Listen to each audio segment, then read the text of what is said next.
My name is Maeve McMahon, and I'm thrilled to be with you this morning on what has been a very busy week for journalists here in Brussels, kicking off, of course, at the start of the week with the NATO summit. Many journalists then making their way back to this city via bus, via taxi, via train, almost hitchhiking, and then spending all last night, Thursday, in the Europa building there down at the European Council. So when we talk about quality journalism and the decline in quality journalism, I must admit that compared to 15 years ago when I arrived here in Brussels and I had my first summit, where we as journalists had the luxury of having a proper camera crew, a producer, perhaps even a researcher, last night at that EU summit, what you're looking at is a room of burnt-out journalists coming from newsrooms that are under-resourced, no camera crew, no picture editors, most people standing with their Mojo kit trying to file a report that is factually correct and deliver it on time, on point. So it is indeed a very challenging time for journalists, not to mention misinformation, disinformation, the future of AI. Perhaps I will not even be with you here in a few years. I won't even have a job anymore as a journalist, but I'm thrilled to be here. I'm Maeve, as I said. We heard already from two representatives from Iceland, and I'm from Ireland, another little island. And I've been working here, as I said, for 15 years, first for France 24 as a correspondent, and now for Euronews. So lovely to be with you all. And I can see now my panel are here. Lovely to see you all with us. We have Renate Schröder, the director of the European Federation of Journalists, an expert, of course, on press freedom and the European Media Freedom Act. So welcome. Great to have you with us. To the far left there, we have Dr. Marta Barandia. She is the face of Ukrainian civil society here. She's the president of Promote Ukraine. You've been very active for the last couple of years, since 2014, in fact, but of course, indeed more in the last few years. Lovely to have you with us. You're also a legal expert in international law. And then over to the men on our panel. Welcome. Great to have you with us. Representing the European Commission, we have Alberto Rabashin. He's the Deputy Head of Unit at DG Connect, so a key figure in shaping a lot of those tools that Professor Conrad alluded to there when it comes to tackling this misinformation and disinformation online. And then last but not least, we've Hans-Jörg Trenz, a German political scientist and professor at the Scuola Normale Superiore, who's a deep knowledge on the European media and the public sphere. So gentlemen, great to have you with us as well.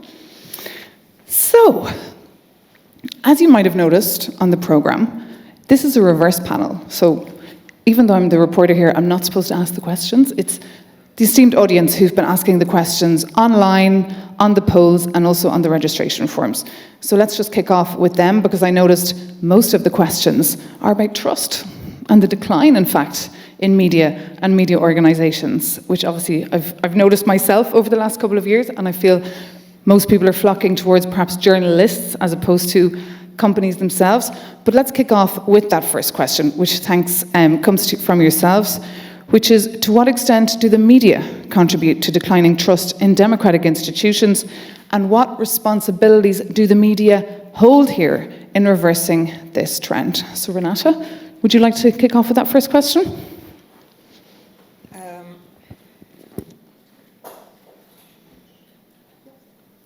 Yes, thank you for the question. Thank you for being here. And also thank you, I would just like to say beforehand, for the excellent work you have done. I squeezed through the conclusions and happy to discuss that later as well. Yeah, trust is a big issue for years. We have had the Reuters digital report for years now, where we see that media is declining when it comes to trust. But, and I think that's important to see, what is much more declining trust is social media, and we are of course not surprised. So why do we have to put it together? I think we have to look at the information ecosystem, which has changed tremendously within the last 20 years. Journalists are not the gatekeepers of the information anymore. They are still bound to liability, to professional standards, to ethical rules, and I think that's very important to say, while the social media or the big platforms are not. They are not liable for the content. Their model is based on attention economy, on toxic news, on lies. We all know lies run much quicker than boring factual news. So it's been extremely difficult for journalists to compete with that. And I think one fault the media has done, or some of the media has done, in imitating with clickbait, social media, 24-hour agenda, and that has definitely helped to the decline of trust. But I would like to stress, before maybe I give the word on, that there is still a lot of quality media, also public service journalism in public service media in those countries where it's independent, that has a lot of trust. Radio has a lot of trust, and we have seen that through all the crises we went through, that then people return to the media. Indeed, in fact, I was in Spain on the day of the outage, and it was in fact the radio. If you had a radio, that was the only medium that you could use, and indeed it's one of the most trusted that you can rely on. And you referred to the fact, Renata, as well, that the media are copying these populist statements, but the challenge, of course, is the media is we're competing with people's concentration spans, which have gone really, really short. And we've data that shows people barely get to the second paragraph of an article. So in a newsroom, you're constantly trying to find ways to be catchy, to stand out, especially when we see so much misinformation, disinformation, and created content that's trying to grab everyone's attention. But we'll come to that a little bit later and bring in now Professor Trents. You've been following for many years this topic. I had a look at a lot of your videos online. You've done some really fascinating research on this topic. What would be your answer to this question on the trust issue? Well, first of all, thank you for inviting me here. And Renata was saying that the platforms are not liable for the content they host, but they're currently liable for the way the system work, which is a big change compared also to the past and to other parts of the world where there is no legislation, or there is no legislation that is as strong as the one that we have in Europe. So,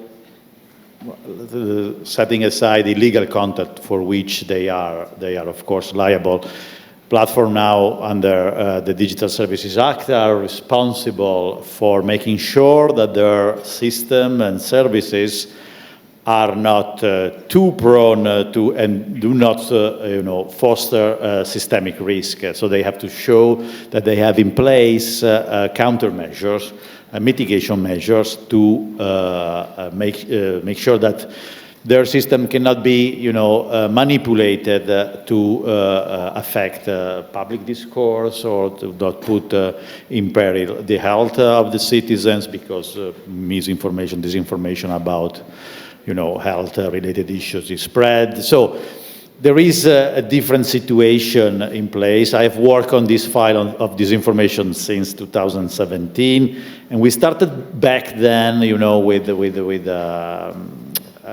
an expert group, and after that we had the first code of practice. I don't know if you are familiar with it, but it's a code of practice on disinformation. It is a self-regulatory framework through which a platform took some commitments to limit the impact of disinformation. Now this code of practice, which was only self-regulation, is part of the DSA, so is part of the core regulatory framework, so is considered as a benchmark for platform to fulfill with their, for very large online platform, to fulfill with their obligation under the Digital Services Act. So, of course, the problem is there and it's not being resolved, and we can, I think, what should aim is to limit the impact of the phenomenon, to support the integrity of the online information system, and also to complement what Renata said about the fact that social media is one of the main actor that affect, let's say, trust on media. It's very well known also by the citizens. We have a result from recent Eurobarometer, and I think for 64% of the citizens, social media is the main source of this information. So it's very clear. The problem is, are we, as a citizen, how much are we able to recognize? We know that there is a problem, but when we face a piece of content that contains this information that has been manipulated, are we able to detect it? No. And that's where institutions like the European Commission come in order to do... Who was the European Commission? You were the European Commission. But today, of course, you're sitting there as a professor. But let's bring in now, perhaps, Alberto. It was me, Alberto. Sorry. Yeah. Okay. And now we bring in you. That's fine. Yeah, I think you were addressing a question to me before, if I understand this we were right. supposed to meet. You look very similar to your photographs. Yes. We seem to... And this question regards the relationship between media and trust. And here I would like to propose to distinguish between two types of questions. One is that we hold the media responsible for a decline of trust in democratic institutions. The second is that the media themselves as an institution rely on trust and are increasingly distrusted. And if you look at the first, are the media held responsible for a decline of trust in democratic institutions? I think it is important here, first of all, to state as a media scholar that it is quite difficult to make statements about media effects. It is very difficult to measure. We need to look at particular types of media content and particular types of media institutions, how they perform.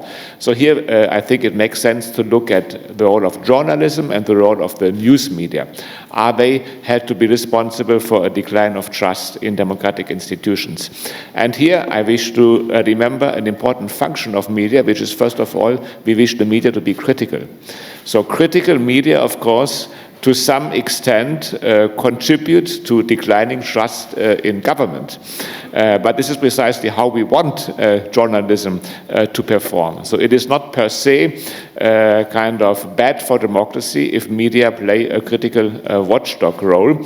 And what we discussed as media scholars is a kind of negativity filter that often applies in journalism, that they select and also frame news in a predominantly negative way, so being overall negative with government and with democratic institutions. And we know from research that this indeed contributes to cynical attitudes of the news readers, of the audience. So it is indeed the case that overall media negativity contributes to cynicism with democracy.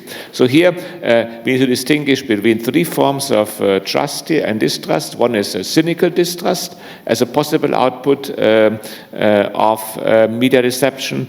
The second is critical distrust, which is that we want the media to perform. And the last, I would also like to mention this, is a form of credulous trust, which means that the media can also overall be too trustful with government and be too affirmative with democratic institutions. Also, this would be a kind of dysfunction of how we want media to perform.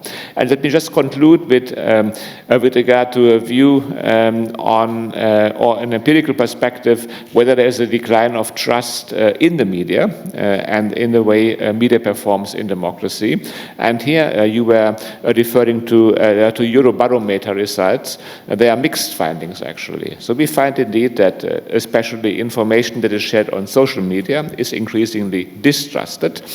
Trust in social media platforms is declining for years, but this is not at all the case for public service media and for professional journalism. There, the trust levels are quite constant over the years, even rising a little bit during the pandemic. And there seems to be a demand for professional journalism and quality news formats that is also rewarded with a relatively, well, I wouldn't say high, but constant level of trust. Okay, Professor, thanks for that. It's interesting how you reflect on the negative tone that the media is using. I wonder if the world was in a better state, would that change things? I wonder, would people in this room, would you read the news if it was just good news? No? Let's bring in Martha from Promote Ukraine. What is your take on what you've been hearing so far and on this, that the media is responsible for the decline in trust? Thank you for the question. I am from Ukraine, and Ukraine is in the state of war, of real war, whereas Europe in the state of the cognitive war. And that cognitive war is dangerous because it changes our identity, it changes our perception. And the media certainly has a role to play, and the role on the defense because the media is basically on the front line of this cognitive war. And what do we have to defend? It is our values. We shouldn't forget our values. And the values are democracy, human rights, rule of law. And of course, from journalists, we do expect to adhere to the ethics, journalistic ethics, but that is also what has to be spread in the schools, at university. That has to be basically the rule of law as well. It should be the subject from early childhood for people to understand what exactly they have here in Europe, what the rest of the world doesn't have, and what they have to defend. This kind of elements are very important for all of us, not to give up to the world of might, in which all other authoritarian leaders are trying to get us in this world of might. So I hope we won't end it up as living in the world of someone else and not of European values. And Martha, you've been based, of course, in Brussels for the last few years. How do you think the media has done when it comes to reporting the war in Ukraine? Have they done good journalism, factual journalism? I will tell you a story of Promote Ukraine of 1 year ago. We wanted to organize an event and we wanted to bring some representatives of the 3rd Assault Brigade to Brussels for them to speak to Ukrainians, but also to Europeans, that they can inspire them to defend European values. And this event was distorted by Russia Today. The Russia Today sent a message to Belga, the Belgian agency, and they said this event is going to happen and there are fascists and Nazis who are coming to Brussels, you have to interfere. And Belga, instead of calling us and checking with us what is happening and who are people coming, they published the news based on Russia Today's message in the email. And we spent, it was July, it was holidays, but we spent our holidays by explaining all the media, explaining and calling everyone, calling police, asking not to cancel event, calling the mayor and saying that the photos that Russia Today sent was wrong, it is made by, it's deep fake.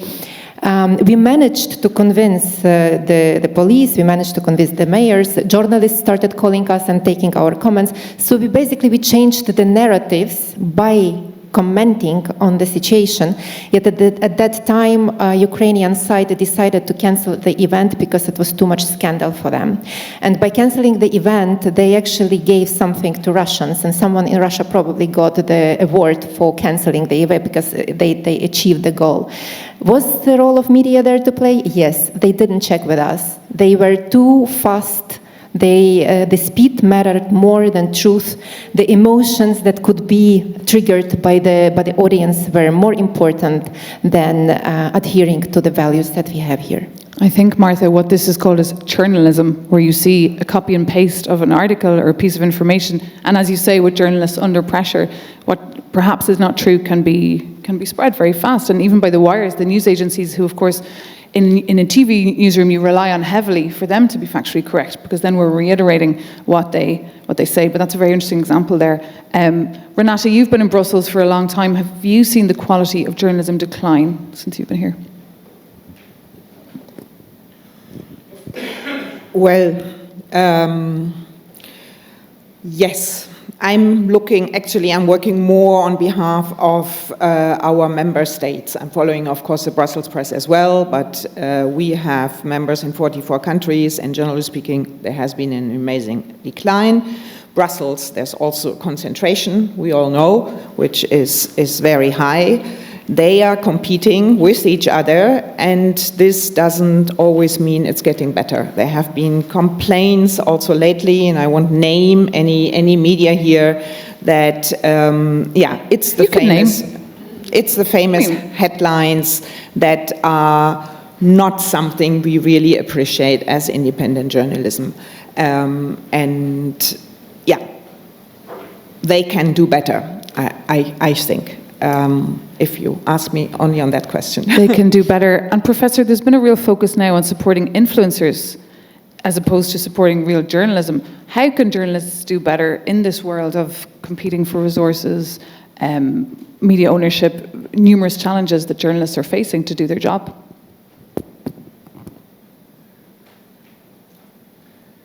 Well, I think this turns into a question of who is paying for journalism. Journalism can do better if journalism has sufficient funding. Journalism is an urgent need of funding for instance, transnational collaboration of journalism. We are in urgent need of journalism projects that allow journalists to do investigations across borders, to investigate not only EU politics, for instance, where there is a need to control EU institutions, but also in war coverage, in international relations. So we need journalism projects across borders, which are not funded by single journalism organizations, but need some sort of basic funding. And the same, in a way, holds for many or for most journalism initiatives in the EU, in the member states, that they are relying increasingly on public funding. So public funding is needed to facilitate an independent journalism. And this is a big challenge that needs to be addressed by the EU and by the member states. How to sustain an independent and free journalism that guarantees a kind of professional news coverage. I'm curious to hear Alberto's thoughts on the role the EU can play there, but Renate, first you wanted to react to Hans-Jörg Trenz? I just wanted to add, I completely agree, of course. We are working at the moment very hard on the MFF to get exactly independent funding for journalism, but not only to fund. It must be a holistic approach. We need the legislation. We need to protect journalism. I mean, we haven't talked about the Trump effect yet, but the increased smear campaigns against journalists, calling legacy media dead, and calling, I mean, I don't even want to say how they call journalists these days, and that already has had a tremendous impact on Europe, on many leaders who are unfortunately turning more and more illiberal. And I have to say, also within a huge, big party in the European Union, we don't know anymore. Everybody is lip servicing. We are here to defend independent journalism, but in reality, it's not always done. So we need to support independent media, public service media, but we need to support the safety of journalists. Otherwise, they already turn into auto-censorship. There's so much online harassment there, specifically against female journalists, and that has to be turned. Renate, you mentioned the Trump effect, and in fact, there was a clip I'm sure many saw earlier this week where Donald Trump referred to a number of medias as, quote, scum. A clip that we were planning to play today, but we couldn't for copyright reasons.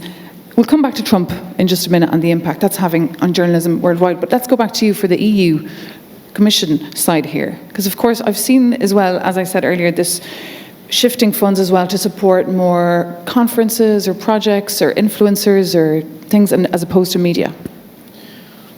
Well, that I don't know. I don't have numbers that in my mind that support that. But certainly, I think there is a tension overall on the issue of integrity of the information ecosystem. On one hand, we have to find the funding for independent journalism. I think colleagues are working for that, for the next MFF. We are talking for the next MFF. So from 2028 onwards, we have to be aware of that. So that is really something we are looking into. And I think everybody understands the issue and the importance of this. At the same time, across the panel, I hear that, overall, there is trust on public service media, there is trust on journalism, on quality journalism. The problem is that there is so much of the rest that this quality is, buried within the noise. It's a problem of today information ecosystem. There is so much information. A lot of this information is fake or is manipulated, that it's very difficult for the quality information to emerge. So we need also to put in place instruments and to, also inform the public that this is happening, that is hard to find quality information. You have to work hard a little bit. There is this also effort of media literacy, to make people understanding how the modern information ecosystem works. This is also why we support. We have to understand the problem better. So we need to have more evidence on how this disinformation and misinformation campaign affects the people, to be able to build appropriate responses. And on this, we are investing a lot also on this aspect. So would you all agree we don't have enough evidence yet on this point you're making? You can think about that. And I'll just ask Martha, what role do you think individual journalists should be playing when it comes to social media? Because we heard earlier from Professor Conrad, as he alluded to the fact that the majority of people are finding their news there, especially young people. There's plenty of studies done on the fact that young people, they flock to TikTok, they flock to Instagram for news, and they really get their whole news feed in literally under a minute, perhaps. Ordinary people not only consume information, they also sharing information, becoming themselves media officers, so to say, or social media officers. And they're spreading information without any responsibility, without any expertise, without standards.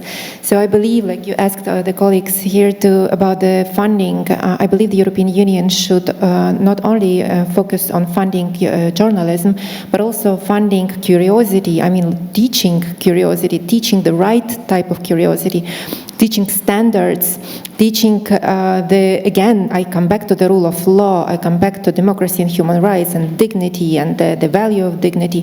This type of funding should be all across the spheres. And of course, for journalists, they do study, they spend years on studying how to do the professional journalism. They have to be supported. I have several examples of how media is not supported, or even civil society that does great job. They can have their own media, they can expose their work in a proper manner, but they can't because they don't have money. First of all, they don't have money for themselves, but also, for the offices, for teams, and then they cannot expose in a proper way the work they are doing. But also there are, just example, Europe Media Lab. This is the house that hosts Eastern journalists, so that they can stay here for some time to report to their country. Kind of project it is supported, but not largely by the European Union. So this kind of projects should be highlighted and should be paid attention to, because they do stand on the defense of our democracy. And the project you're alluding to there is a project that was initiated by the former founder, in fact, of Euractiv and his wife. They're doing a fantastic job of bridging Eastern European journalists, bringing them to Brussels. Indeed, you mentioned the responsibility there of the European Commission as well, and the role they should play in education as well. I think a lot of responsibility on the Commission, because of course you can only do as much as your EU member states allow you to do, and we're talking today about reclaiming liberal democracy in a post-factual age, but also in an age where we have illiberal democracies right inside the European Union and on the periphery. So massive challenges ahead, perhaps not the time to talk, but actually to find the solutions concretely. But now I want to bring in another question from yourselves, from the audience. Unfortunately, I don't have the names of the people who addressed these questions, but thank you for them. Since President Trump was re-elected, many feel the media has failed to act as a fact-checking body and instead is amplifying misinformation. How is it possible that a single political figure can dictate the media agenda, and what can be done to restore the balance? That is the question. And as somebody who's been in a newsroom all week, that has been dictated by what Donald Trump has been saying, I really feel this is a very good question, and I did fear that that would be the reality when he got re-elected, that we would end up giving so much oxygen to one man. Perhaps we'll hear from you, Professor Trents, on that one.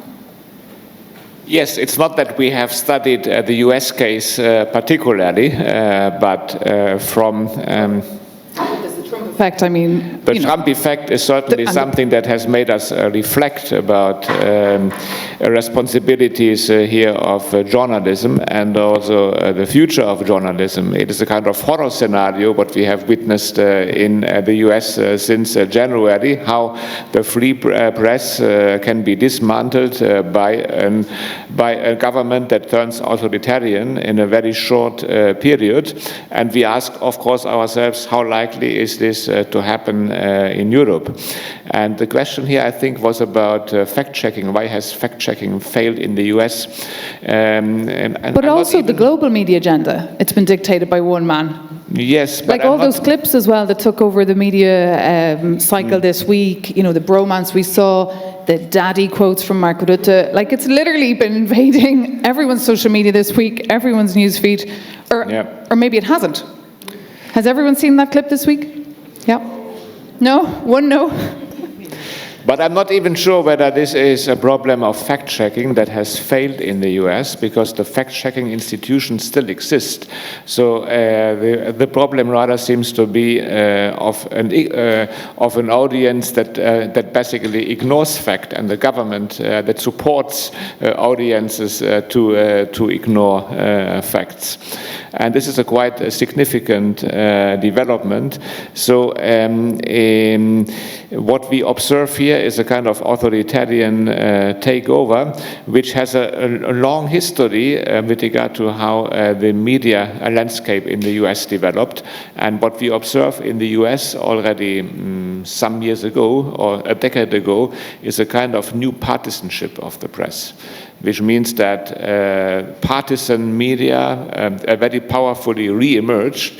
Here in Europe, we think of the partisan press as something of the past, of something that we had before the Second World War in Europe, and that since then has been replaced by an independent press.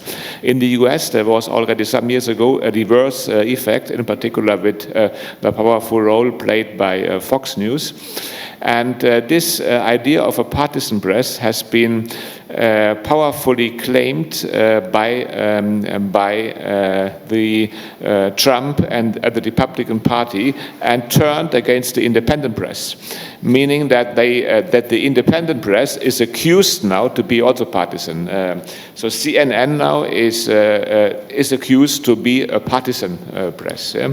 And I think this is a very dangerous development, that the independent press still exists in the US, but it is under accusation now to be partisan and therefore illegitimate. I think Renata is absolutely dying to make her point, so yes. Let's bring in Renata. And by the way, also in the audience in a few minutes, we can bring you in as well if you'd like to get involved. No, sorry for that, but I know time is running. No, I just wanted to add up on you, partisan. Of course, it's a general phenomena, and often the US is starting, and we are following, I hope this is not the case this time, is the increasingly polarized societies. That is happening in the United States. We all know that. We are living there in a post-truth society where people, it depends on which side they're on, and those who follow Trump, they don't care about the truth or independent journalism. I think it's almost fair to say. We have more and more polarized societies in Europe as well. We have seen the election in Poland recently. I mean, talk about polarization. The other point I just wanted to add is a phenomenon which we also face in Europe is the not lack, but the increasing number of news deserts at local level. I think often we forget about the absolute importance of local journalism, of traditional journalism that, you know, shows how the local council is working, that gives you information about the services, about the cultural activities, what have you. We just did a study last year, also thanks to EU support, in which we described the news deserts throughout each member state. And it's very interesting when you have a look at it and you see the different colors. And this, of course, is of utmost concern, because if we don't have the local level, we only get the Trump headlines. But we have to turn that around. We also have to make the connection between local and global better, and also the connection between local and European. And I think there is a lot of work to do. And of course, again, without funding, it won't be possible, but also without the motivation of local political leaders to do something at that level. And there's also this issue of post-truth populism that, Professor Conrad, you said you've written books about this. Obviously, this is an issue that you're trying to address in the Commission with the various tools and the DMA. You've also opened proceedings against TikTok for the election risks under the recent Romanian presidential elections. You mentioned the Polish elections, but of course there were the Romanian elections too. Are these tools working? Because I feel they still need a bit of time to actually really impact big tech. Yes, indeed. I mean, the problem is complex, and we have new tools like the DSA, Digital Services Act.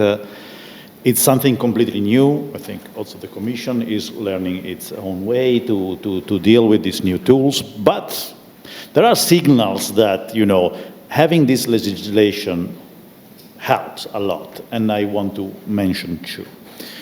You know that a few weeks after the new administration in the US was in place, Meta announced that they were stopping their third-party fact-checking program in the US. They didn't do it in Europe, and I believe this is thanks to the DSA that obliged them to take responsibility for the functioning of their systems. So this is a positive outcome. Another positive outcome, but maybe not everybody knows, I mentioned the Code of Practice, now Code of Conduct under the DSA. This is a code that is signed by the many of the VLOPs, like Google, TikTok, Meta, and Microsoft. Twitter was a signatory and now is out. They have taken a lot of commitments. They have reviewed their commitments recently, not in a positive way. But there is, related to the election, there is a mechanism that has been established by signatory of the code. Because among the signatory of the code, we also have a fact-checking organization, civil society organization. This rapid response system that they have piloted ahead of the European election. And again, it was repurposed for the national election. Under this mechanism, civil society organization, fact-checking organization, the ADMO hubs that we have are capable of flagging content directly to the platform. Platform, they have no obligation to react on this content. They assess if this content is, if they have to take action on the basis of the terms of service of the platform. So within this framework, we have created, let's say, a sort of a community that is involving also the platform that is capable to implement such a mechanism. And I think this is also thanks to the DSA, this is also thanks to the work we have done to try, not only to impose the legislation, to enforce the legislation, but also to work together with the platforms. Okay, it's all very interesting as well at a time where Brussels, of course, is trying to strike a good deal on trade with the United States and with the president, who is very upset about, of course, all these various regulations and legislations we have when it comes to big tech. Martha, question for you when it comes to the role of the EU perhaps in misinformation and disinformation. We've seen, for example, pro-Russian actors have been using Euronews's visual identity in the last few weeks and months to spread propaganda about different countries, whether it's fake videos posted even on some of the accounts of our staff, fake news about floods of illegal migrants coming in to Moldova, for example. How can we deal with this threat as a media, and also how can the EU help? I I keep on highlighting that media is the fourth power. They should remember that they have power, greater, maybe sometimes greater power than other three, the legislative, executive, and judicative, because they can serve as watchdog and they can ask questions live that put people in a position of taking responsibility, people in power. Therefore, I believe that media plays, again, a great role in national security, in European security in this case. And if there are some fake news and media knows about that, should come to TV, should come to responsible people in power and say that this was a fake news, please stay there. I want to come back to Trump questions because you asked others. I want to remind you that the post-truth was a word of 2016. That's exactly when Trump was elected the first time. And this is when online hatred started being very widespread and online crowds started thriving. And what we have today with Trump and what Russian society has with Putin and other authoritarian regimes have in their countries, it is that they let these people thrive on what they upload. It is the fact that whatever happens, it's either we allowed it or we deserved it. So if we see this happening, it means we allowed it, and we should take responsibility and resist the wrongdoing. Okay. So now I'll bring in the third question that came from our audience, and it is about a potential Spotify for media. The idea of creating a Spotify for media, a transnational platform offering diverse content through subscription. I guess, Renata, first I'll ask you, could this be a viable business model? Well, it's not new. I mean, I remember when we got Netflix, there were questions why Netflix works, but not for journalism. Spotify sounds nice. We need to innovate. I don't want to be against it. There is also a question of a European public space. But it's not that easy in Europe because we have still very fragmented media ecosystems. We have different languages, we have different cultures. You know how difficult it is, Euronews, to make it something out of the niche, I'm sorry to say. So, of course, we have to, I think, first to think how to get a sort of public media space within these digital monopolies, which are dominated by Americans and by American philosophy. I think we have to take that very seriously. I mean, there is a book in German, Big Tech muss weg. Maybe it doesn't have to go or it's too late, but it has to be changed. I don't think any new system with this ecosystem next to it, and I repeat as well what the European Commission has done in the last 5 years is extremely important when it comes to DMA and DSA and also the AI Act. We haven't talked about AI yet. And so I don't know if Spotify would work, to be perfectly honest. It's interesting when you say big tech muss weg. I have the feeling it's going in the other direction, that it's just coming at us so fast. And thank you for mentioning AI, generative AI. That is also hugely, well, I mean, not hugely, but perhaps hugely threatening the job of a journalist. Standards also need to be set in stone for journalists when they're using it. Professor Trance, your thoughts on that, and also on this idea of this Spotify business model? Yes, I didn't think about this properly, how it could work, but looking at the music industry, and musicians don't seem to be particularly fond of the Spotify funding model of music, and I guess that a similar problem would emerge for journalism. Take into consideration that people pay for a subscription of Spotify just 10 euros. And 10 euros is not much for a good journalism product. I just renewed my subscriptions. I live abroad, so I need 2 subscriptions of German newspapers. They cost me around 1,000 euros a year. And I think this is not extraordinary high, this is just what normal people pay for a newspaper subscription. If they want to have 2 newspaper subscriptions, you need to double it. In the old Thank you for days, supporting journalism. Just curious in the room, just put up your hand if you subscribe to a newspaper, if you pay for journalism.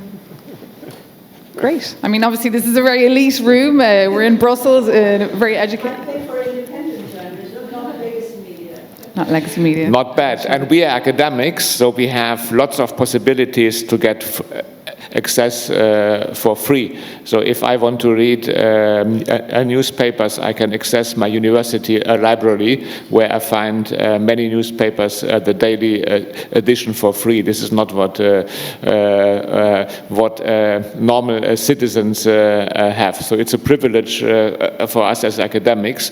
But I just remember in the old days, people used to have newspaper subscriptions, and they paid a kind of equivalent of let's say 500 euros a year was kind of considered normal for an average family to spend in news. People are now willing to spend this money now. There is this kind of idea that news is a service that is delivered for free, and this is probably the wrong attitude, yes. But it is difficult to change this attitude now that it has rooted. And that's why our days are numbered. And with regard to the Spotify model, I simply think that the money is not enough to support an independent journalism. 10 euros is not enough. And still, not that many people would pay the 10 euros. There are more people willing to pay 10 euros for music than for news. So I think we need to think of alternative models. These alternative models are discussed. One model I think is quite promising, is a kind of portfolio model, which is that citizens would receive like 200 euros to spend on news, and then there is a list of independent media organizations which they can select which one they wish to subscribe. So wait a minute. Citizens would receive 200 euros from who? From the local mayor? From the No, this is government? tax money. This is taxpayers' money? Yes. Do we like that idea? Round of applause. Definitely going to float that idea with with our governments, but I don't know if it would go down so well. What about the Commission? with like all the funding going to defence right now.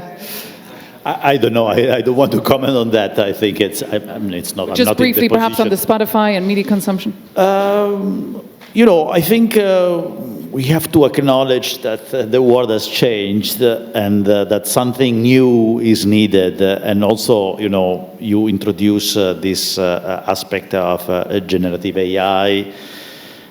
We have the AI Act, of course, that is also a very novel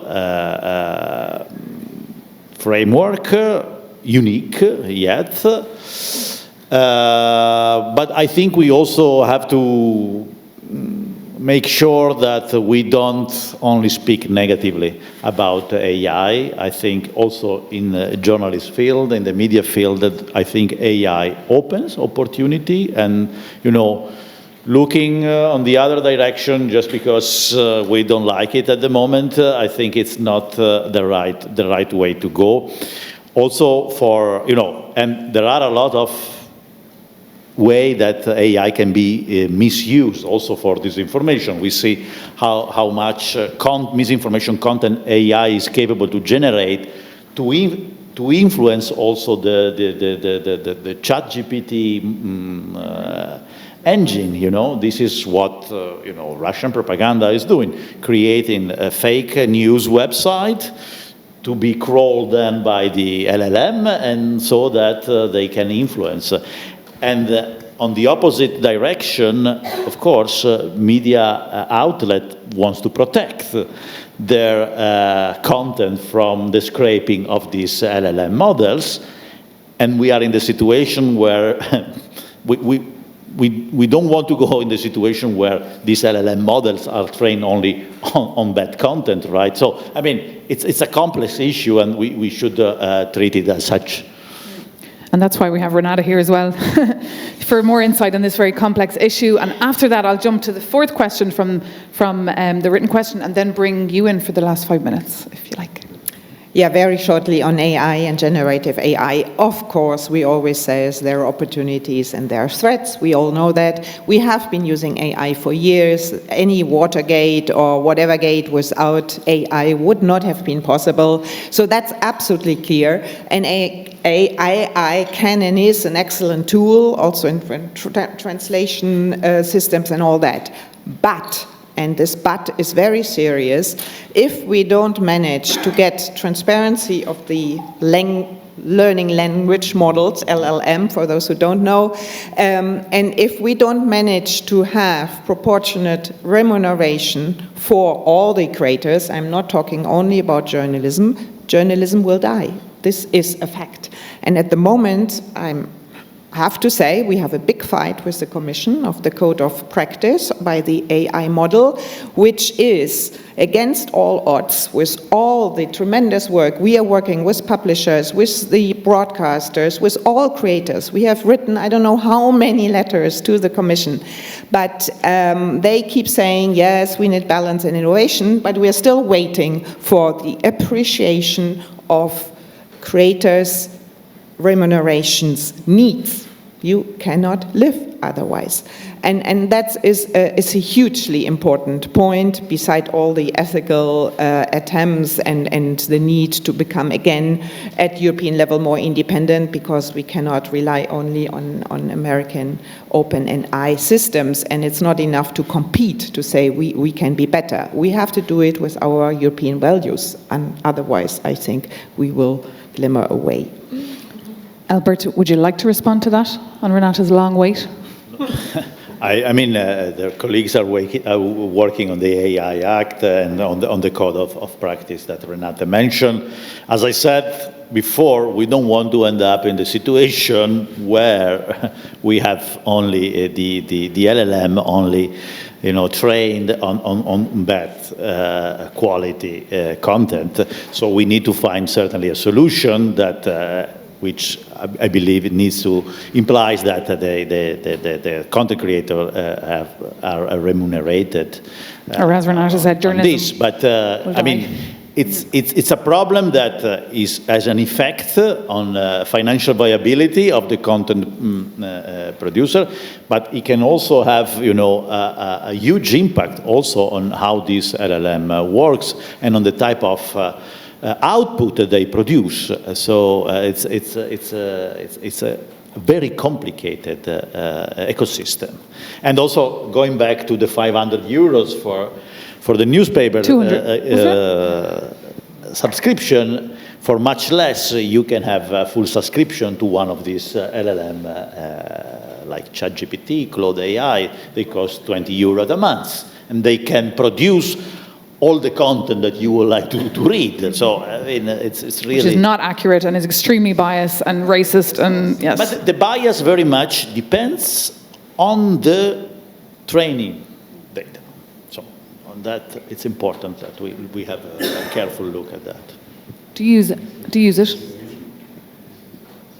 No? May add to the topic about the Spotify thing. I don't know how it actually would work, but I believe that the financial burden should not be on the shoulder of those who already add value to the society in this sphere. I believe that indeed financial burden should be shared by the state or by European Commission or by top down. And the scheme could be like any type of scheme, and indeed tax deduction could be one of the options. Yet, as I heard, there would be a selected media outlets that the money would be the tax would be deducted or given to 100 euro for. I don't believe that the state or commission should interfere into the listing of those medias. I think this should stay independent and should be diverse, because this can be hijacked by those who want to profit from that. Very good point. Is there anyone in the room who would like to address a comment or a question? Yeah, Shadow will bring you a microphone, and the gentleman there with the glasses. Yeah. Oh, you have a microphone too? Yeah. Because I don't like to give up my microphone. Thank Shada first, and then the gentleman here. Okay, thank you very much, Maeve. I'm Shada Islam. I run New Horizons project, and I'm an op-ed writer for the EU Observer and The Guardian. We're talking here as though legacy media is not biased, doesn't have prejudices, and is accurately reporting on current events. And we know, if you follow Gaza or Iran or any geopolitical conflict at the moment, it's very clear that they're not unbiased and not unprejudiced. They are repeating certain talking points that are sent to them by the government and the State Department more often than not, if it's not the Pentagon. So, and the fact that social media actually connects us to people who are on the ground in Gaza, in Iran, and telling a story from their point of view, which may be biased, but then we're aware of it because they're there, right? So I think we need to move beyond this binary of legacy media, fantastic, unbiased, and, you know, the only source of information we have. It is truly not correct. And I've got about 40 years of experience in journalism, and I know that legacy media is letting us down repeatedly on geopolitical events. And social media, thank God, is actually giving voice to the unvoiced people. Letting us down so much that it should die out? Sorry? Letting us down so much that it should die out, legacy media? Not die out, because I think there's room for newspapers like The Guardian, liberal newspapers, progressive, who are quite clear, most cases, about where the information is coming from. But if we are getting the New York Times, the Washington Post, the Economist, just spouting government-backed information, I'm sorry, I have cancelled my subscriptions, and I'm instead paying to The Guardian, to the EU Observer, to independent journalists, to Substack, to people I trust because I know them and I know their writing. So I think this binary that we as journalists come up with is really, really, for me, very discomforting, I have to say. It makes me very uneasy. It doesn't reflect today's world. Unfortunately, we've no one on the panel from the FT or the Economist, but Renata, perhaps you could... No, FT, I still do subscribe to. I first want to say I don't think we have used this dichotomy here between legacy media and other. You came a bit late, Shada, but I really think we have not. You know very well, for the European Federation, our motto is journalism is a public good. We don't use the word media. There's good media, there's bad media. There is, of course, also good journalism, there's bad journalism, but in many countries, media is captured in different ways. And I completely agree, specifically when it comes to Gaza, and I'm German, so I'm ashamed because living in Brussels, I have a different perspectives, and I thought, I mean, this is too much now. It's changed recently, slowly, but not enough. And reading the New York Times and others, I understand that point. But this is why I think, and I think all the panel here, we agreed that it's public interest journalism that we are supporting. And it's public interest journalism we have to push towards the very often very toxic disinformation, information content that's spreading on social media. It doesn't mean all on social media is bad, but a lot is bad. And I also have to say, when I see my children who are on Instagram and who see the videos from Gaza unfiltered, it's very, very hard to them. So it's so important to frame it with independent journalism and contextualize that. Yeah, I mean, the pictures are important, but I always keep then saying, yeah, but you have to read, you have to, otherwise it's very, very hard. I just want to add that. And for context, we can read Shada Islam in The Guardian and the EU Observer. Sorry? We can read your excellent pieces in The Guardian and the EU Observer for more context on that. Yeah, Professor Trentz, did you want to react to that? I saw you holding the microphone very eagerly. Yeah, so maybe quickly, because I saw that there are other questions. I mean, in response to this idea of professional journalism as being unbiased, I don't think that when we define public service journalism that we necessarily need to define it as unbiased. We want journalism, of course, to be objective and to be fact-oriented and evidence-based, but we also want journalism to be critical. tribunal. So there's always this double role that journalism plays in democracy, and being a critical watchdog of democracy, of course, also implies the idea of taking part. And we know this, and as long as this is transparent and can be also contested, as in the case of the Gaza coverage of German journalism, I think that that this is an important part of our understanding of the function of journalism in democracy. Thank you, Professor Trenz. The gentleman in the glasses, and then we have the lady here. And go ahead. Yes. Tell us who you are. Hello, it's Álvaro Leart. I'm a postdoctoral researcher here at the Free University of Brussels. So I have a question for the dialogue that basically Renate and Alberto, you were having. Professor Conrad talked about before about the business model of social media companies. And I was wondering, should the EU ban targeted advertisement? Because we know that a lot of the big tech companies are basically ad companies, right? Like they make money out of the targeted advertisement, and it's ad revenue that doesn't go to media companies, right? Is banning targeted advertisement something that could help to revitalize public interest journalism? Thanks. Thanks for your great question. And your question, Nate? Hi, I just wanted to circle back to the AI question, more specifically about the bias that AI typically has. Let's say hypothetically we refine these systems to be less biased. Where do journalists come into play if AI is a perfect news source and a perfect avenue for reporting? Thank you so much for your question. Just your name? Oh, my name's Devin Conliffe, and I'm actually an intern with the European Federation of Journalists. Amazing. Great question. Thank you so much for your question. Great. So with those two questions, we can perhaps do a finale of the panel to reflect on them. First on the advertisement, which I think you can.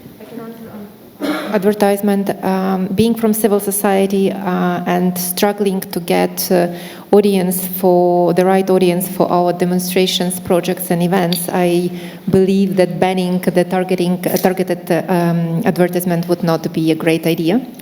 Because we already struggle. At the same time, I do understand where the question comes from, and I think it should be handled in a different way. Of course, the banning the direct fakes, the fakes that are you can prove that these are fakes. This is something that could be in question.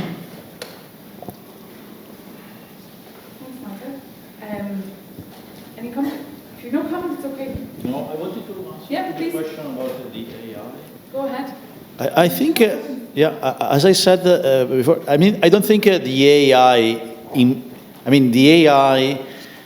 the system we have now, because we will see what we will have in a few years, but they don't, their creativity, it's limited by the input that they receive. And without that input, they are not able to produce anything. And that input is the content that has been generated by the people, by the human, by the journalist, but not only. So, again, I don't think it's possible to conceive a situation where you have all the journalistic output created by AI, because without that initial input, they are not capable of producing anything useful. You know, they are only able to digest what has been already generated and created mainly by the humans. So again, I don't think we will, at least in the next 4 or 5 years, will be in that situation. We will see what the technology will develop in the future, but so far I don't think we are there yet. I can only add that when it comes to the use of AI, what we are specifically concerned of at the moment also, we all have the AI overview. We do a Google search and immediately we get the answer with no source whatsoever. Sometimes we find our own ideas, which is nice, because then we say, voila, it's being shared. But yeah, this is very unfair, and that needs to be changed.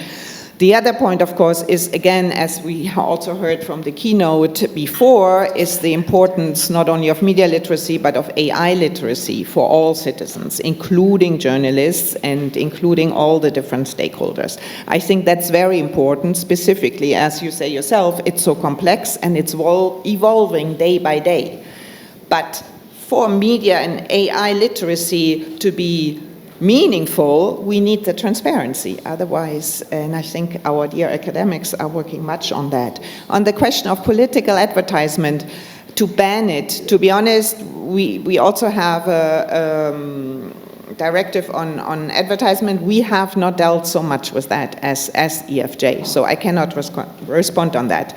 But I think what's utterly important is the recommender systems, that we need to change the algorithms and the recommender systems to get, as well, call it prominence or whatever, to get independent journalism visible.